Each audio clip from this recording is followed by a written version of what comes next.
Welcome in. It is day 69 and you're speaking to the Meeples Champion.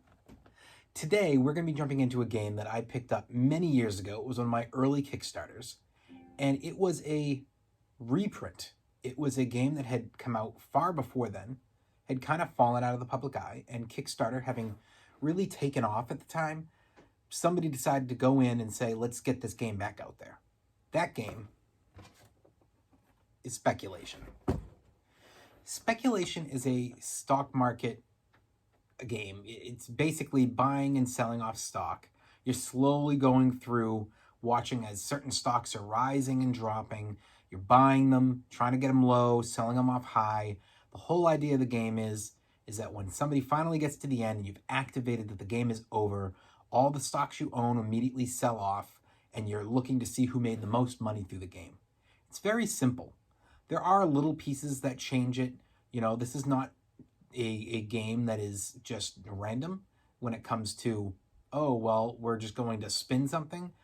It's up to chance, but it's up to a controlled chance because it's all up to things that are in a baggie. So you're pulling out and it's saying like, hey, you know, this is the stock being affected and it says it goes up. It says it goes down. It says this is happening, that's happening. There's different options in there.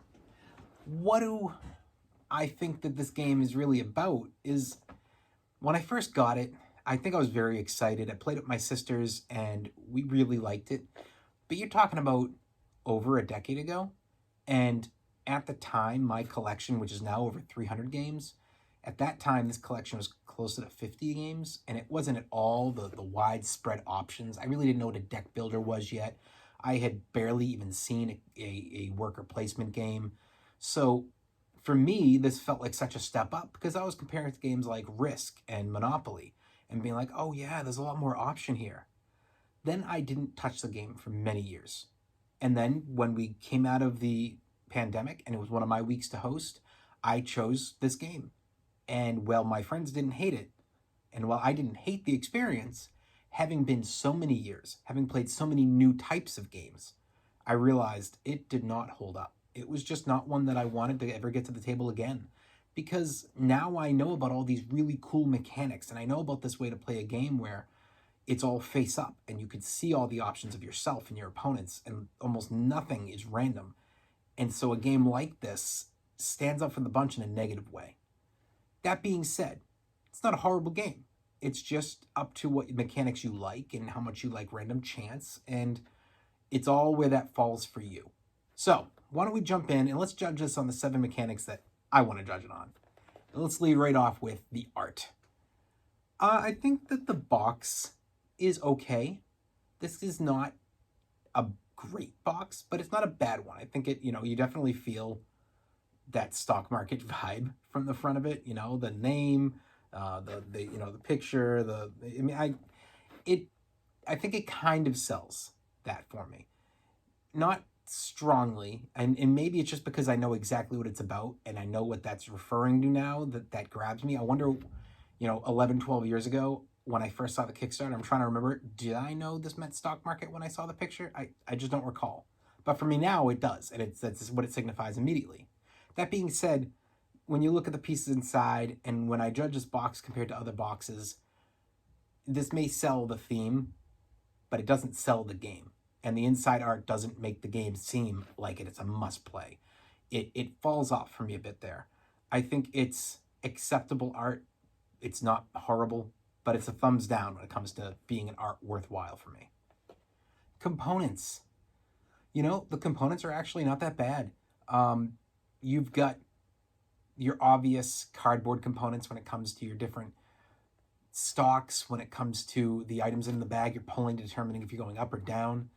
But then you've also got the money, and unlike a game like, say, Monopoly, where it was that old school, like, crumply money, this is actually done as just cards. Double-sided cards that show off, what it is that you have for your different values. It really gives you the chance to go pretty high in those numbers. I think they did a fine job on their components. They invested a little bit of money to make sure it would be able to last longer. It's a thumbs up on the components. Your price. This game's kind of weird. And what I mean by that is, first of all, it's not easy to find. This was a reprint, and the reprint's hard to find. It's been over 10 years since they reprinted it. You're never going to see this in a store like Target or Barnes & Noble. You're never going to see this in a regular board game store. I've never seen this on a shelf anywhere. I don't know if I've seen this at a convention. And you might be able to find it online, but it's not going to be cheap because it's so hard to find. I think when I got it, it was right in that $50 range. With today's shipping, you're probably talking about this being closer to $60. And because of its rarity, this is probably going for more than that. Your only real chance is if you go and you find it in like a thrift store grab. And if you can pull that off, awesome. But you're not going to get it new. You're not going to open it up and find that nobody opened it up because it's too old now since the last copies were sold. So for me, for the price you're likely going to have to pay, this is a no-go. This is a big thumbs down. Unfortunately, it does not add up for me. Your difficulty. I don't think this is difficult. Experts, experience, easy. You're beginners. I think this game's pretty straightforward. All right, I'm buying and selling. That's all it is. That's easy. 10 years old, that's, my kids' range.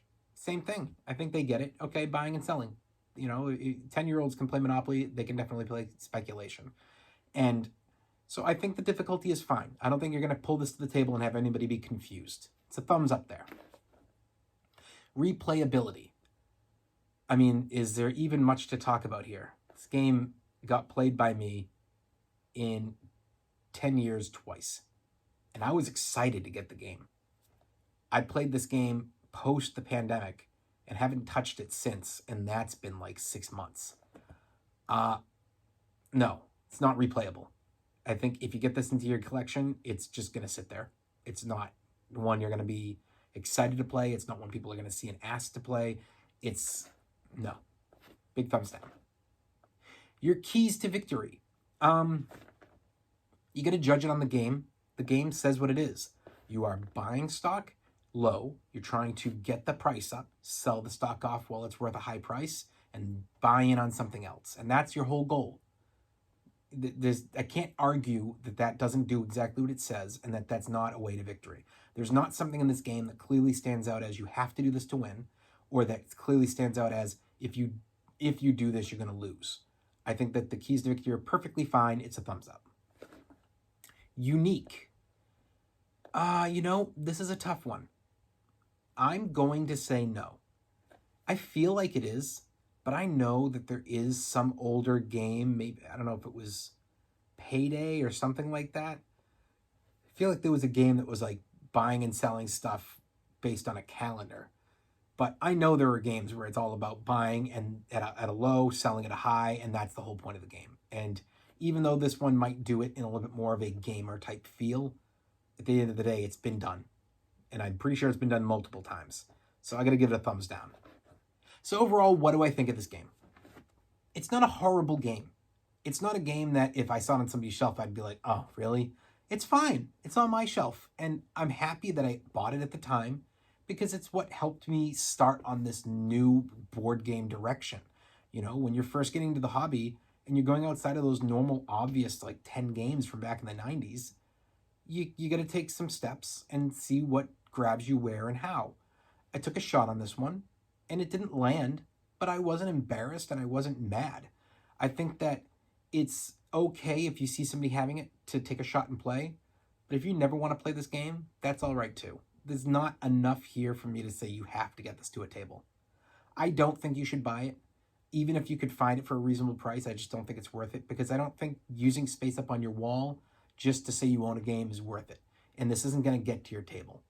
But maybe you're into the stock market type games. You're into that, risk taking of like, how long can I hold on and can the price keep rising? And if that's what you're into, then go for it. It never hurts, do what's right by you. But that's just my opinion. It's up to you guys to make your own opinion. Try out the game if you have a chance, or look up a how-to video, or whatever you can find for other reviews that maybe will help you make a better determining factor on this game. Well, this has been day 69. We've been talking about the game Speculation, and you've been speaking to the Meeples Champion. Like, share, subscribe, and check down below in the description. If I can find an Amazon link, I'm going to be putting it down there for you to pick this game up if it grabbed you. Until next time, I'll talk to you tomorrow.